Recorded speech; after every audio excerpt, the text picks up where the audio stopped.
Hi friends, welcome to CricSurf.com, and today we are going to discuss the second doubleheader that has finished just now. The second match of that doubleheader has finished, and the first match was in the daytime. That was between Mumbai Indians and Sunrisers Hyderabad.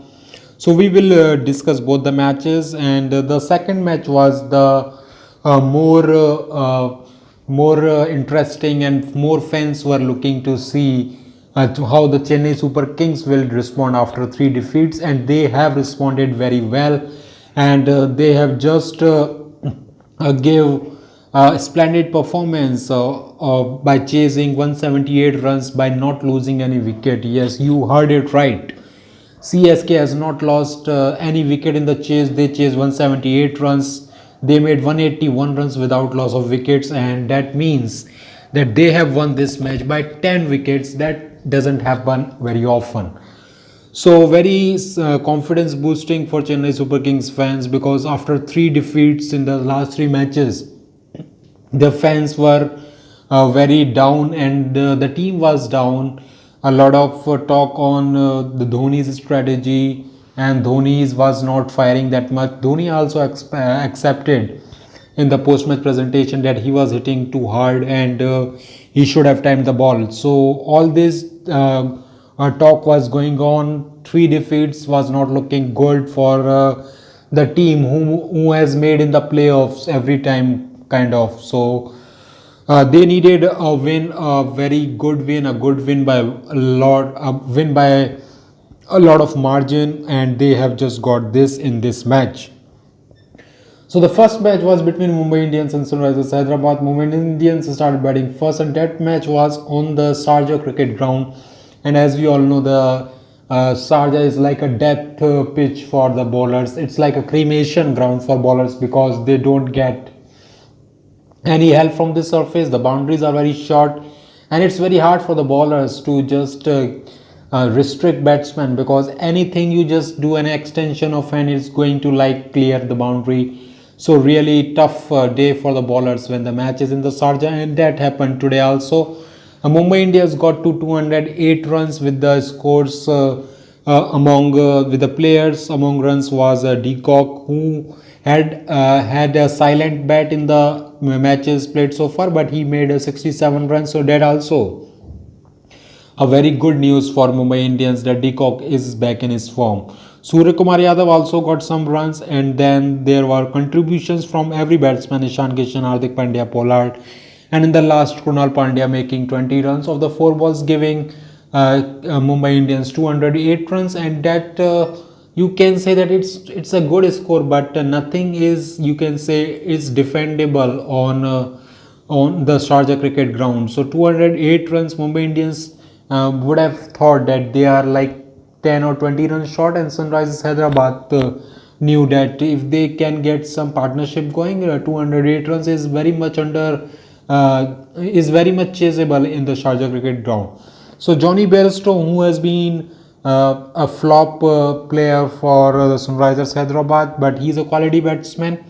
So he made a quick fire 25 runs, but his stay in the crease was not for a long time, as he was dismissed for 25 runs. Manish Pandey and David Warner had a good partnership. Manish Pandey made 30 runs, but then Kane Williamson was got out. Prem Garg and Abhishek Sharma, these players tried, but after the wicket of David Warner, the ship just couldn't sail right, and it was Mumbai Indians winning by 34 runs. So at one point when David Warner was batting, I think it was like very much chaseable, like 50 runs of 20 balls or less than that.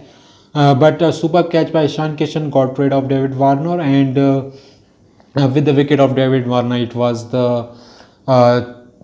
just the end of all the hopes of Sunrisers Hyderabad fans, as the Mumbai Indians winning this match by 34 runs.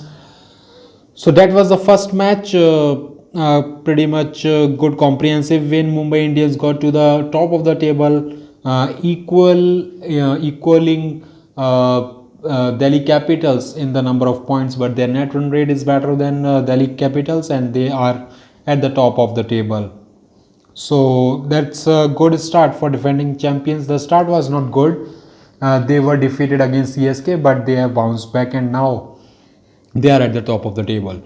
The second match was more interesting. CSK, they faced three defeats in the last three matches, and Kings XI Punjab batting has been superb. They also have faced, I think, three defeats in the last three matches, but the competition was like equal kind of between these teams.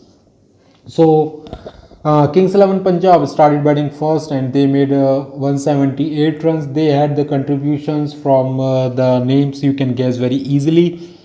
The captain KL Rahul, Mayank Agarwal, and they gave chance to Mandeep in place of Karun Nair, who justified his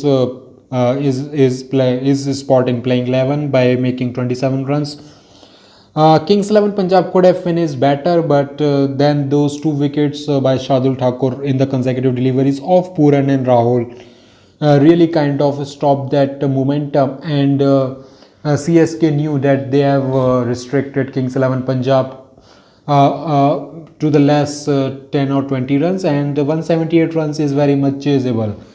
And when CSK came to bat, they knew that they have to get rid of that strategy when they are taking too much number of balls in the starting of the innings, and their batsmen Shane Watson and Faf du Plessis. Faf du Plessis has been in tremendous form. The problem was with Shane Watson. Shane Watson was not firing in any of the match, and he was looking very positive from the ball one. And believe it or not, CSK didn't lose any wicket in the chase, and they chased this score of 178 runs without losing a wicket. So 181 runs for the loss of 0 wicket, for the loss of no wicket, and nobody needed to come on the field to play. Both the openers got the work done for the CSK. So that's a pretty authorizing win, very authorizing win. Winning by 10 wickets is like will remove all the all the pain of the wounds caused by the last three defeats, and CSK must be very happy to get that momentum back, because winning by 10 wickets is certainly, and getting Shane Watson getting back into the form is also a great thing for him, for CSK as the team. So pretty much a commanding, authorizing uh, one-man show kind of, the two-man show, Shane Watson and Faf du Plessis, and Kings XI Punjab bowling was just nobody came to the party, and five bowlers used by the Kings XI Punjab, everybody going for the runs. Ravi Bishnoi, I think, was the most economical one, but he also got for he also gave away 33 runs in his 4 overs.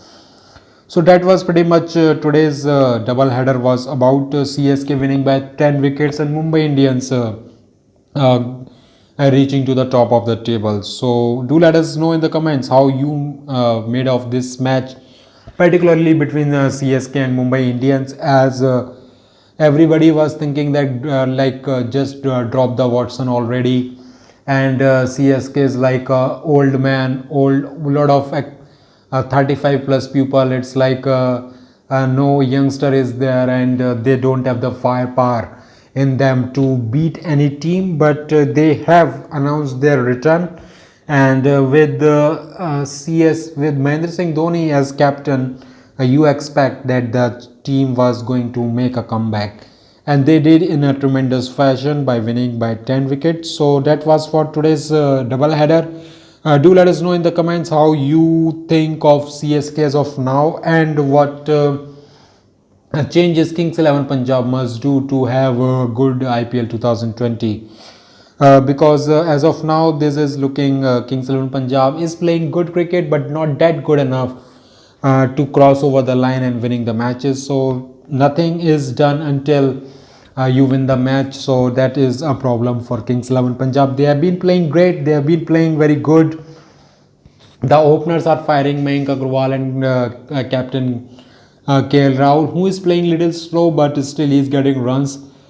But all of that is of no use because the team is not winning. So they will have to regroup, rethink, and will should come up with a strategy that will help them cross the line. So that was for today. Please like, subscribe, and share, and also press the bell icon if you like the content. Stay healthy, stay safe, and keep watching cricket.